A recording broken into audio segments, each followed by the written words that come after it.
نحمده ونستعينه ونستغفره ونؤمن به ونتوكل عليه ونعوذ بالله من شرور أنفسنا ومن سيئات أعمالنا من يهده الله فلا مضل له ومن يضلل فلا هادي له وأشهد أن لا إله إلا الله وحده لا شريك له وأشهد أن محمدا عبده ورسوله أما بعد فإن خير الحديث كتاب الله وخير الهدي هدي محمد صلى الله عليه وسلم وشر الأمور محدثاتها وكل محدثة بدعة وكل بدعة ضلالة وكل ضلالة في النار. أعوذ بالله من الشيطان الرجيم. بسم الله الرحمن الرحيم. يا أيها الذين آمنوا اتقوا الله حق تقاته ولا تموتن إلا وأنتم مسلمون. يا أيها الذين آمنوا اتقوا الله وقولوا قولا سديدا يصلح لكم أعمالكم ويغفر لكم ذنوبكم ومن يطع الله ورسوله فقد فاز فوزا عظيما. قال الله تعالى في القرآن الكريم: سبحان الذي أسرى بعبده ليلا من المسجد الحرام إلى المسجد الأقصى الذي باركنا حوله لنريه آياتنا إنه هو السميع البصير. وقال النبي صلی اللہ علیہ وآلہ وسلم: العہد بیننا وبینہم ترک الصلاۃ او کما قال علیہ الصلاۃ والسلام. قابل احترام بھائیوں، دوستوں، بزرگوں، آپ سب جانتے ہیں یہ رجب کا مہینہ ہے. اس کو اللہ تعالیٰ نے بہت فضیلت سے نوازا ہے. ہمارے عام بھائی یہ سمجھتے ہیں کہ 27 رجب کو نبی کریم صلی اللہ علیہ وسلم کو معراج ہوا ہے اور اس کے لیے وہ رات بھر عبادات بھی کرتے ہیں اور اگلے دن کا روزہ بھی رکھتے ہیں. تو یاد رکھیں، سب سے پہلی بات تو یہ ہے کہ نبی اکرم صلی اللہ علیہ وسلم کو معراج ہوا، اس میں کسی قسم کا کوئی اختلاف نہیں. قرآن مجید نے 15واں پارہ یہاں سے شروع ہوتا ہے، وہاں اس بات کا اعلان فرمایا ہے کہ سبحان الذی اسریٰ بعبدہ لیلا من المسجد الحرام الی المسجد الاقصی. پاک ہے وہ ذات جو اپنے پیغمبر کو، اپنے بندے کو مسجد الحرام سے مسجد الاقصی لے کر گیا. کیوں لے کر گیا؟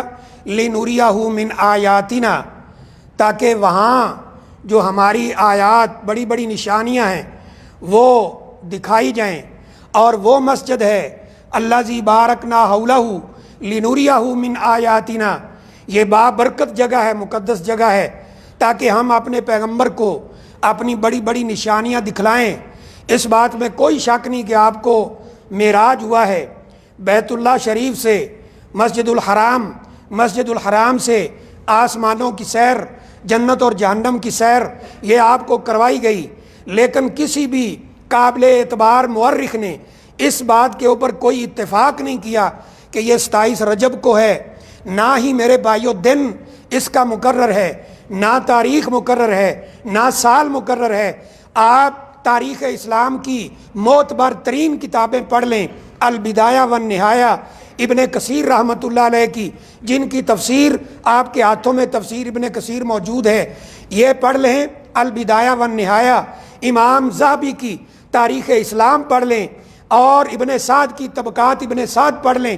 بڑی بڑی کتابیں ہیں. اس طرح سیرت کی کتابیں، سیرت ابن ہشام پڑھ لیں. اس طرح سیرت کی کتاب ابن کثیر رحمۃ اللہ علیہ کی آپ دیکھیں گے، آپ کو ملے گا سال بھی مختلف. کسی نے کہا 10ویں سال ہوا آپ جب مکہ میں تھے، بعثت کے 10ویں سال، یعنی آپ کو نبی بنے ہوئے 10 سال ہوئے تھے. کسی نے کہا 6 سال، کسی نے کہا 5ویں سال، کسی نے مہینہ شعبان کا لکھا، کسی نے ربیع الاول کا لکھا ہے، کسی نے رجب کا لکھا ہے، کسی نے کوئی اور لکھا ہے. یہ تاریخ تو مقرر نہیں ہے. جب یہ مقرر نہیں ہے، عبادت بھی مقرر نہیں ہے، روزہ بھی مقرر نہیں ہو سکتا. اور یاد رکھے رسول اللہ صلی اللہ علیہ وسلم نے فرمایا: من احدث فی امرنا ھذا ما لیس منہ فہو رد. میرے دین کے اندر اگر کسی نے کوئی ایسا کام کیا جو میرے دین میں نہیں ہے، اللہ کے ہاں قابل قبول نہیں ہو سکتا. سکتا۔ نبی اکرم صلی اللہ علیہ وسلم کو معراج مکہ میں ہوا ہے، اس کے بعد آپ مکہ میں کئی سال رہے، اگر ہم 5-6 نبوت لگائیں تو اس کے بعد آپ 6-7 سال مکہ میں رہے، اور اس کے بعد 10 سال مدینہ میں ہجرت کے بعد رہے۔ آپ نے اس رات کو تخصیص نہیں کی ہے، مخصوص نہیں کیا ہے، نہ امت کو کوئی عبادت بتائی ہے اور نہ امت کو کوئی اگلے دن کا روزہ بتایا ہے۔ یاد رکھیں نبی صلی اللہ علیہ وسلم سے ایسا کچھ بھی ثابت نہیں۔ جو دعویٰ کرتا ہے اس کو چاہیے صحیح دلیل لے کر آئے، اور انشاءاللہ پورے قرآن مجید کے اندر اور پورے ذخیرہ حدیث کے اندر کوئی ایسی حدیث نہیں مل سکتی۔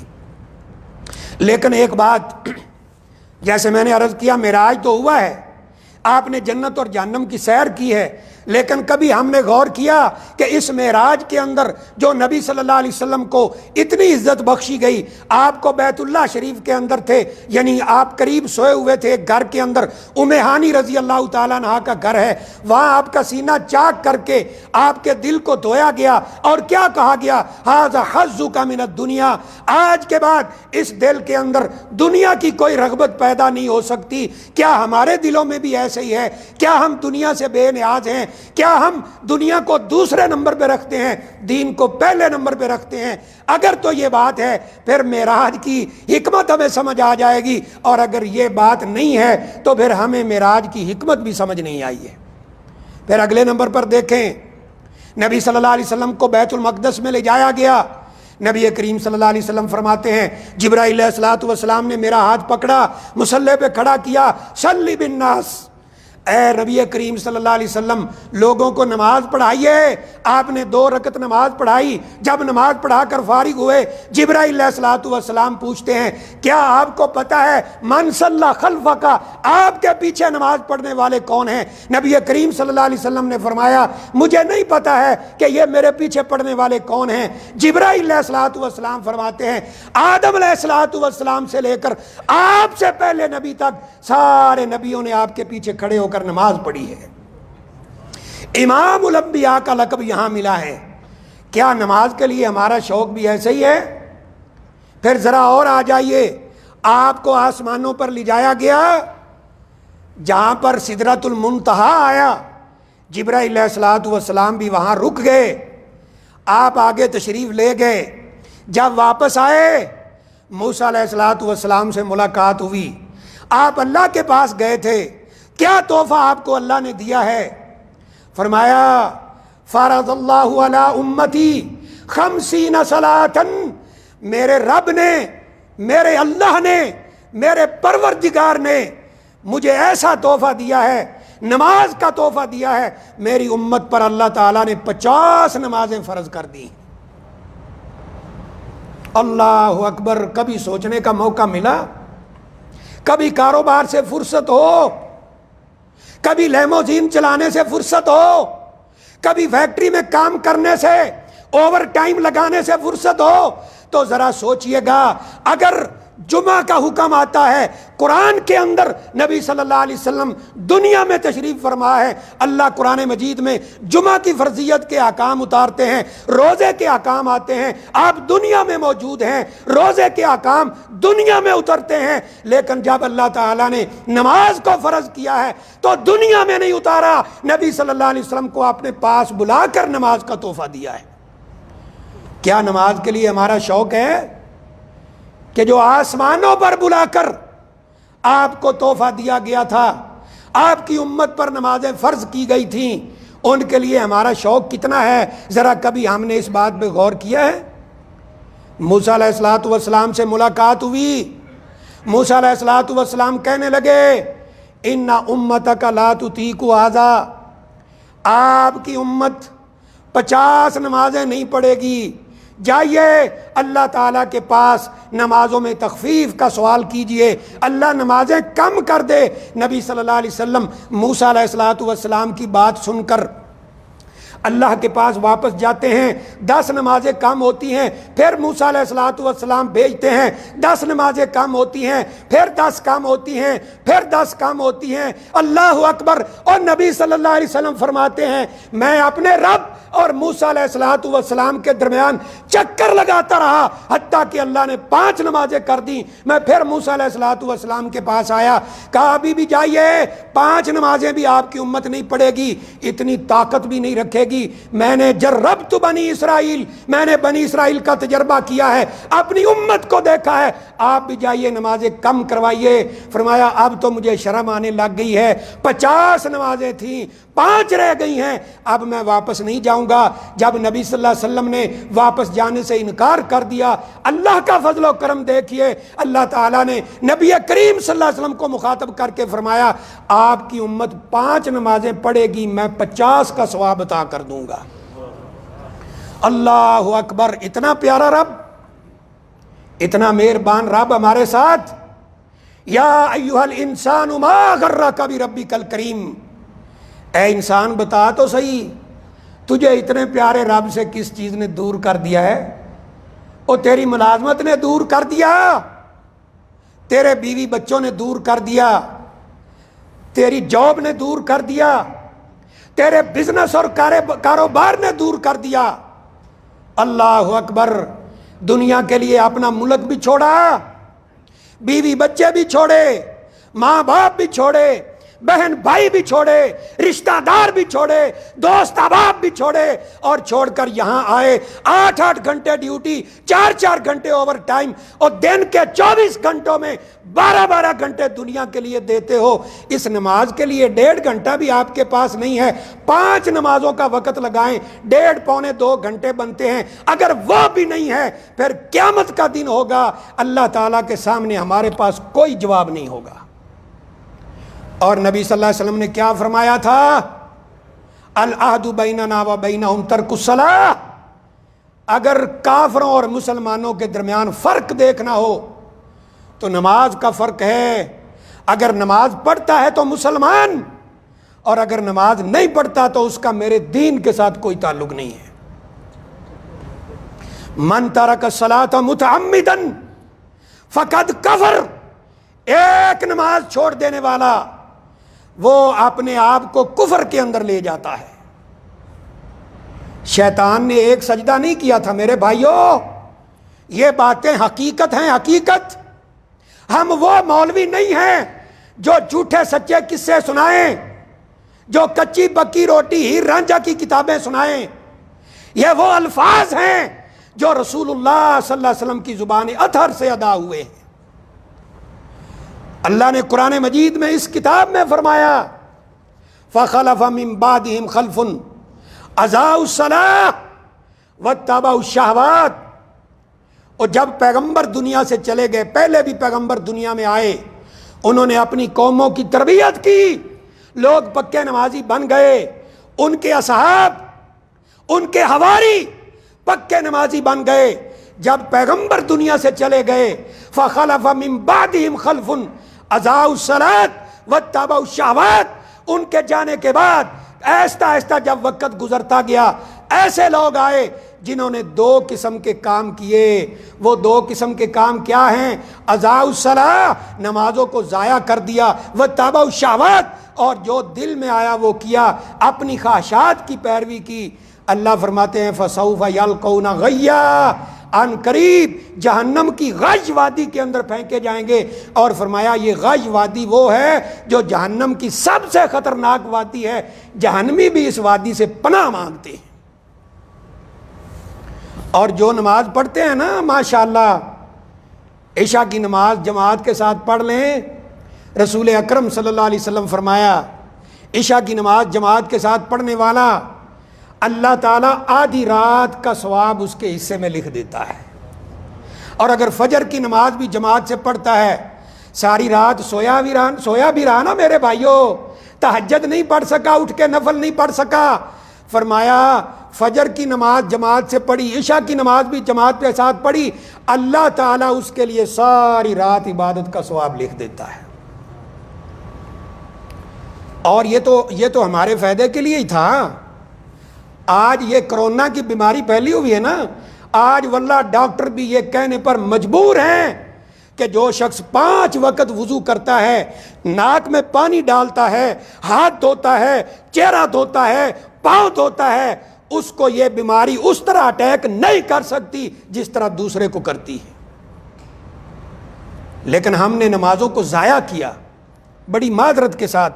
کتنے فیصد نماز، یہ اتنی بڑی ماشاءاللہ مسجد ہے، کتنے ماشاءاللہ بھائی بیٹھے ہو، ہر کوئی اپنے گریبان میں ذرا منہ ڈال کر دیکھے کہ 5 وقت کے مستقل نمازی ہمارے اندر کتنے بیٹھے ہیں۔ کچھ دیر پہلے ایک رپورٹ چھپی تھی BBC سے، غالباً کسی بھائی نے، بڑے بااعتماد بھائی نے بتایا تھا کہ جو 5 وقت کے باجماعت نمازی ہمارے ملکوں میں صرف 3% ہیں، اونلی 3%۔ پھر کیا سمجھتے ہیں اللہ کی رحمتیں اتریں گی؟ اللہ کی رحمتیں نہیں اتریں گی، اللہ کے عذاب اتریں گے جو ہم اپنی آنکھوں سے دیکھ رہے ہیں۔ ہم کیوں اپنا ملک چھوڑ کے لاکھوں کی تعداد میں یہاں بیٹھے ہیں؟ کیوں؟ کیا ہمارے ملک میں وسائل نہیں ہیں؟ یہاں سے زیادہ وسائل ہیں، لیکن ہم نے اللہ کو بلا دیا تو اللہ نے ہم کو بلا دیا۔ تو اللہ تعالیٰ سے میں دعا کرتا ہوں اللہ مجھے بھی آپ کو بھی عمل کی توفیق عطا فرمائے۔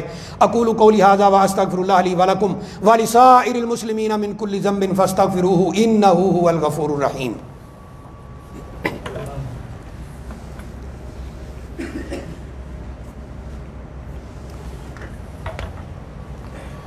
ان الحمد للہ نحمده ونستعینه ونستغفره ونؤمن به ونتوکل علیہ ونعوذ باللہ من شرور انفسنا ومن سیئات اعمالنا من يهده الله فلا مضل له ومن يضلل فلا هادي له اشهد ان لا اله الا الله وحده لا شريك له واشهد ان محمدا عبده ورسوله۔ میرے بھائیوں، میرے دوستوں، میرے بزرگوں، یقین کریں صرف یہی فکر ہے کہ ہم خود بھی بتانے والے اور سننے والے اللہ کی جنتوں کے وارث بن جائیں، اور یہ تابع ہوگا کہ جب ہم اللہ اور اللہ کے رسول صلی اللہ علیہ وسلم کے حکموں کے اوپر چلیں گے۔ قرآن مجید کا مطالعہ کریں، وہ آیات جن میں نماز کی فرضیت کا حکم ہے، مثلا وَارْكَعُوا مَعَ الرَّاكِعِينَ، رکوع کرنے والوں کے ساتھ رکوع کرو، اور وہ آیات جن میں نماز چھوڑنے والوں کی سزائیں ہیں، جیسے ابھی میں نے پہلے خطبے میں ایک آیت کریمہ پڑھ کر سنائی، ٹائم تھوڑا ہوتا ہے۔ اسی طرح نماز کے احکام، نماز پڑھنے والوں کے انعامات، یہ اگر آپ ساری آیات نکال کر ایک جگہ پہ جمع کریں تو 600 آیات ہیں اللہ کے اس کلام میں، جس کو سمجھنے سے ہمیں دور کر دیا گیا ہے۔ قرآن نہ پڑھا کرو ترجمے کے ساتھ، قرآن نہ سمجھا کرو۔ قرآن تو مولوی سمجھ سکتا ہے، قرآن تو وہ سمجھ سکتا ہے جو 16 علوم جانتا ہو۔ ماشاءاللہ اگر قرآن کا ترجمہ ہمیں آتا ہوتا، کم از کم ہم فجر کی نماز میں کھڑے ہوتے، ہم مغرب کی نماز میں تلاوت سن رہے ہوتے، ہم عشاء کی نماز میں تلاوت سن رہے ہوتے، ہم جمعہ کی نماز میں تلاوت سن رہے ہوتے، اسی طرح اور نمازیں ہیں ان کے اندر تلاوت سن رہے ہوتے، تو بار بار جب ہمارے سامنے نماز کی آیات گزرتی، یا ایھا الذین آمنوا استعینوا بالصبر والصلاۃ، اے ایمان والو اگر اللہ کی مدد چاہیے تو صبر کرو اور نماز قائم کرو، اللہ تعالیٰ تمہارے اوپر اپنی مدد اتارنا شروع کر دے گا۔ پھر ہمیں کچھ سمجھ بھی آتی، یہ اللہ کا پیغام تھا جو ہم نے بھلا دیا، اس میں جو احکام تھے ہمیں کوئی پتہ نہیں۔ یہاں سے ابھی ہمارے پاس یہ موبائل ہے نا، ابھی میسج آئے گا، گھنٹی بجتی ہے، فوراً میسج آیا، کھول کے دیکھتا ہے اس میں کیا لکھا ہے۔ اگر میسج عربی میں آیا ہے، عربی زبان نہیں آتی ہے، کسی کو دکھاتا ہے یہ کیا لکھا ہے، اور اگر انگلش نہیں آتی دکھاتا ہے یہ کیا لکھا ہے۔ کبھی اس کلام کو بھی پوچھا ہے کہ اس کے اندر کیا لکھا ہے؟ میرے رب کا میسج سب سے دنیا میں اعلیٰ جو میرے نام آیا تھا، اس کے اندر کیا لکھا ہے؟ کبھی اس کے لیے ہم تیار نہیں۔ تو 600 آیات ہیں نماز کے بارے میں۔ آ جاؤ ذرا حدیث دیکھیں، ایک دو تو میں نے پڑھ دی نا۔ العہد بیننا و بینہم ترک الصلاۃ، ہمارے اور کافروں کے درمیان اگر کوئی فرق ہے تو وہ نماز کا ہے۔ کیا مطلب ہے اس کا؟ کبھی سوچا ہے؟ حدیث تو ہم نے سنی ہے۔ مثلا مسلمان لیموزین چلا رہا ہے، کافر بھی چلاتا ہے۔ مسلمان ٹریلر چلا رہا ہے، کافر بھی چلاتا ہے، مسلمان جاب کر رہا ہے، مسلمان بھی، یہ کافر بھی کرتا ہے، مسلمان نے جناب لباس پہنا ہوا ہے وہ بھی پہن کے پھر رہا ہے، یہ بھی سگریٹ پی رہا ہے وہ بھی پی رہا ہے، یہ بھی جناب الٹے سیدھے کام کر رہا ہے وہ بھی کر رہا ہے۔ آخر کون سا ایسا کام ہے جس سے یہ پتا چلے کہ یہ مسلمان ہے اور یہ کافر؟ وہ نماز ہے۔ اگر نماز پڑھتا ہے تو مسلمان، اگر نہیں پڑھتا تو وہ مسلمان نہیں ہو سکتا، یہ یاد رکھ لے۔ اور تارک صلاۃ، نماز کو چھوڑنے والا، اس کی دو قسمیں ہیں۔ نمبر ایک وہ ہے جو سستی کرتا ہے، کبھی پڑھ لیتا ہے کبھی چھوڑ دیتا ہے، کبھی جماعت کے ساتھ چلا جاتا ہے، کبھی جماعت کے علاوہ پڑھ لیتا ہے، کبھی سویا رہتا ہے، اٹھ جائے تو پڑھ لیتا ہے، یہ سستی والا مسلمان ہے۔ اس کے اندر کفر کا ایک شعبہ موجود ہے، کفر کا ایک شعبہ۔ اور جو نماز پڑھتا ہی نہیں سرے سے، سال ہا سال اس نے زندگی گزار دی جانوروں کی طرح، کبھی نماز کے قریب نہیں آیا، تو اس کے اوپر علماء نے کفر کا فتویٰ لگایا ہے کہ یہ دائرہ اسلام سے نکل کر کفر کے اندر چلا گیا ہے۔ یہاں کی لجنہ دائمہ جو فتویٰ کمیٹی ہے کبار علماء کی، ان سے سوال ہوتا ہے واللہ اگر لڑکی نماز پڑھتی ہے، اس کے ساتھ رہنے والا اس کا خاوند وہ بے نماز ہے، تارک صلاۃ ہے، کبھی نماز نہیں پڑھتا، تو کیا فتویٰ ہے؟ اس کے ساتھ رہنا چاہیے یا نہیں رہنا چاہیے؟ علماء نے فتویٰ دیا ہے کہ یہ بندہ مرتد ہے، اسلام سے نکل چکا ہے، اے لڑکی اس کے پاس سے دور چلی جاؤ، تمہارا نکاح ختم ہو چکا ہے۔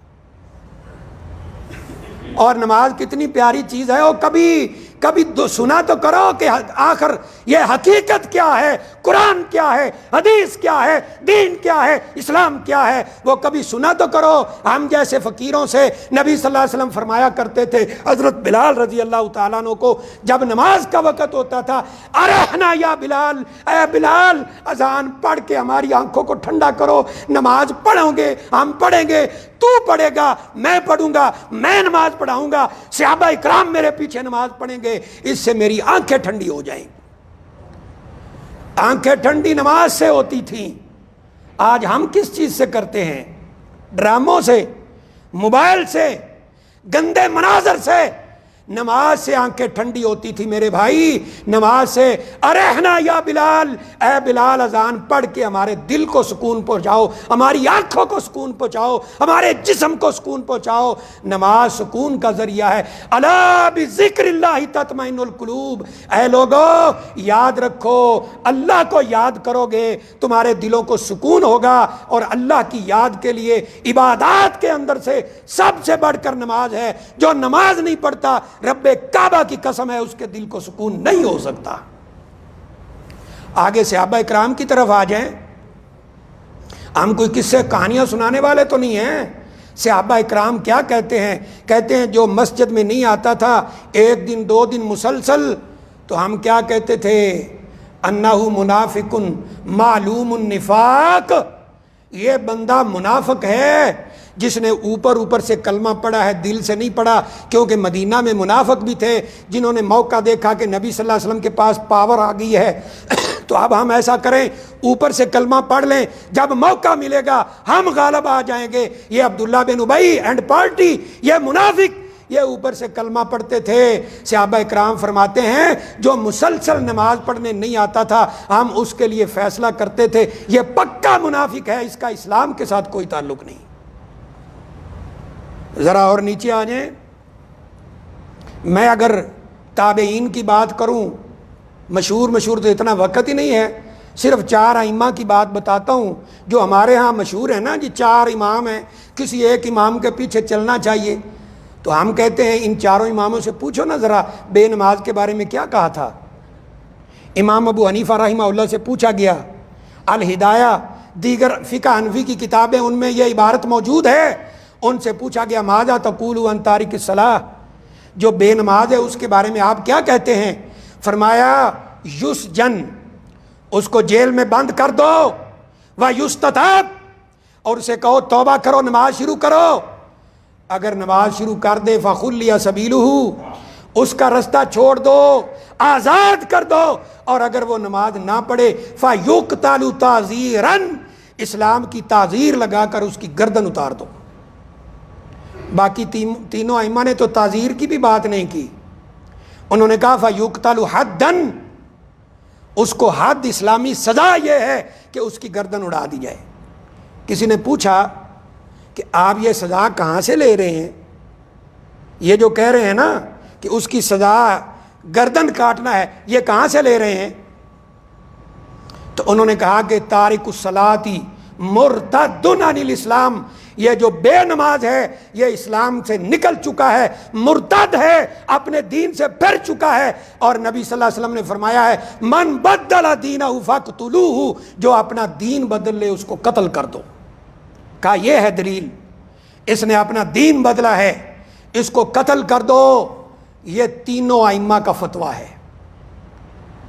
ہم کہتے جی ہم ان کو مانتے ہیں، بڑا سینہ چوڑا کر کے ہم کہتے ہیں جی ہم حنفی ہیں، ہم مالکی ہیں، ہم شافعی ہیں، ہم حنبلی ہیں۔ ہم کہتے ہیں بھائی ان ائمہ کی بات پہ بھی کبھی غور کیا ہے کہ انہوں نے کیا فرمایا ہے؟ شیخ عبد القادر جیلانی کا نام بھائیوں نے سنا ہوگا، اگر نہیں سمجھ آئی تو ایک خود ساختہ نام جھوٹا ہم نے ان کا بنا کے رکھا ہے، 11ویں والے پیر۔ ان سے بھی پوچھا گیا، امام احمد بن حنبل رحمۃ اللہ علیہ سے بھی پوچھا گیا، دلیل الطالب کتاب کے اندر یہ عبارت موجود ہے۔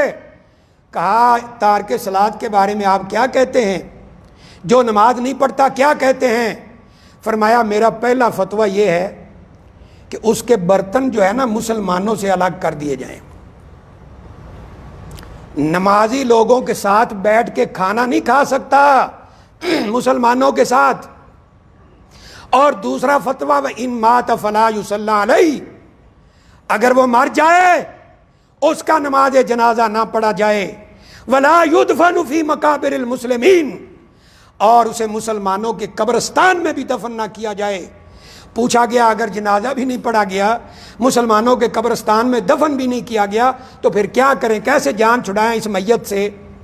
کہا اس کے پاؤں میں رسی ڈال کر کتے کی طرح باہر پھینک دو، اس کو مسلمانوں کے قبرستان میں دفن کرنے کی بھی اجازت نہیں ہے۔ مانو شیخ عبد القادر جیلانی کی بات۔ یا نا ہم سے آ کر بھائی پوچھتے تعجب ہوتا ہے، وہ جی ہمارے ساتھ ہندو کام کرتا ہے فیکٹری میں، اکٹھے بیٹھ کے ایک میس میں کھانا کھاتے ہیں، کھا سکتے ہیں؟ کبھی یہ بھی پوچھا ہے کہ ہم بے نماز ہوئے ہیں، ہمارے بہت سے بھائی بے نماز ہیں، ان کے ساتھ بیٹھ کے کھانا کھا سکتے ہیں کہ نہیں؟ کیا صرف زبان سے لا الہ الا اللہ یہ کہہ دینا کافی ہے؟ اس سے بات بن جائے گی؟ نہیں میرے بھائی، اس لا الہ الا اللہ کے دندانے بھی ہیں، چابی ہے نا جنت کی، وہ اعمال ہیں، یہ کریں گے تو بات بنے گی۔ لیکن مسلمانوں کے جذبے آج عجیب ہو گئے، مسجدیں تو بڑی بڑی بان رہی ماشاءاللہ، ہمارے ہاں بھی۔ علامہ اقبال نے کیا کہا تھا؟ مسجد تو بنا دی شب بھر میں ایمان کی حرارت والوں نے، من اپنا پرانا پاپی ہے برسوں سے نمازی بن نہ سکا۔ مسجد تو ایک رات میں بنا دی، لیکن اپنے آپ کو نمازی بنانے کے لیے کئی سال گزر گئے، لیکن یہ بندہ نمازی نہیں بن سکا۔ اور جہاں سے اسلام پھیلا تھا وہ لوگ کیسے تھے؟ اقبال کا ہی شعر ہے کہ آ گیا عین، اگر عین آ گیا وقت لڑائی میں وقت نماز، قبلہ روح ہو کے سر مسجود ہوئی قوم حجاز۔ ایک ہی صف میں کھڑے ہو گئے محمود و ایاز، نہ کوئی بندہ رہا نہ کوئی بندہ نواز۔ بندہ و محتاج و غنی ایک ہوئے، تیری سرکار میں پہنچے تو سبھی ایک ہوئے۔ لیکن یہ سبق ہم نے بھلا دیے، اس لیے اقبال کو کہنا پڑا مسجد نوحہ کی نہ ہے کہ نمازی نہ رہے، مسجد نوحہ کی نہ ہے کہ نمازی نہ رہے، وہ طبیعت صاحب حجازی نہ رہے۔ مسجدیں روتی ہیں کہ ہمیں بنا دیا گیا ہے، لیکن ہمارے اندر نماز پڑھنے والا کوئی نہیں ہے۔ یاد رکھو جس نے اللہ کے گھروں کو برباد کیا اس کے گھر بھی کبھی آباد نہیں ہو سکتے، اور جس نے اللہ کے گھر کو آباد کیا اللہ اس کے گھر کو بھی آباد کر دیتا ہے۔ آخری بات، یہ نماز نور ہوگی قیامت والے دن، جب یہ چلیں گے نمازی حضرات، ان کے آگے آگے رستہ دکھانے کے لیے نور ہوگا۔ بے نماز کہیں گے ذرا ٹھہر جاؤ، نقتبس من نورکم، تھوڑا سا نور ہمیں بھی دے دو۔ وہ کہیں گے اپنا نور لے کے آنا تھا، نمازیں پڑھ کے آنا تھی، اور پھر سوال ہوگا آخر ما سلککم فی سقر، اور تمہیں جہنم میں کون سی چیز لے آئی ہے؟ پہلی بات کریں گے لم نک من المصلین، ہم نماز نہیں پڑھا کرتے تھے، اللہ نے ہمیں جہنم میں بھیج دیا ہے۔ اللہ سے دعا ہے اللہ مجھے بھی آپ کو بھی پکا نمازی بنائے، 5 وقت کا پکا نمازی بنائے، اللہ ہمارے بچوں کو نمازی بنائے، ہمارے اہل و عیال کو پکا نمازی بنائے، اور اس نماز کے فلسفے کو سمجھنے کی اور اس کے مطابق ایمان و یقین رکھنے کی توفیق عطا فرمائے۔ عباد اللہ ان اللہ و ملائکتہ یصلون علی النبی یا ایھا الذین آمنوا صلوا علیہ وسلموا تسلیما۔ اللہم صلی وسلم علی نبینا و رسولنا محمد۔ اللہم ارض عن خلفاء الراشدین ابی بکر و عمر و عثمان و علی و عن سائر الصحابۃ اجمعین۔ اللہم انصر الاسلام والمسلمین، اللہم اذل الشرک والمشرکین، اللہم دمر اعداءک اعداء الدین، اللہم انصر اخواننا المجاہدین فی کل مکان، اللہم انصرهم علی عدوک وعدوہم، اللہم ثبت اقدامہم، اللہم ثبت اقدامہم، اللہم ثبت اقدامہم وسدد رمیہم یا رب العالمین۔ اللہم انصر اخواننا المستضعفین فی کل مکان، اللہم ردهم الى اہلہم سالمین، اللہم تقبل شہداءہم وعاف جرحاہم یا رب العالمین۔ اللہم طہر قلوبنا من النفاق واعمالنا من الرياء والسنتنا من الكذب واعیننا من الخیانہ فانک تعلم خائنۃ الاعین وما تخفی الصدور۔ اللہم وفق امامنا لما تحب وترضى وخذ بناصیتہ الى البر والتقوى۔ اللہم انصر اخواننا المجاہدین علی الحدود یا رب العالمین۔ ربنا آتنا فی الدنیا حسنہ وفی الآخرۃ حسنہ وقنا عذاب النار۔ عباد اللہ ان اللہ یامر بالعدل والاحسان وایتاء ذی القربى وینہی عن الفحشاء والمنکر والبغی یعظکم لعلکم تذکرون۔ سبحان ربک رب العزۃ عما یصفون وسلام علی المرسلین والحمد للہ رب العالمین۔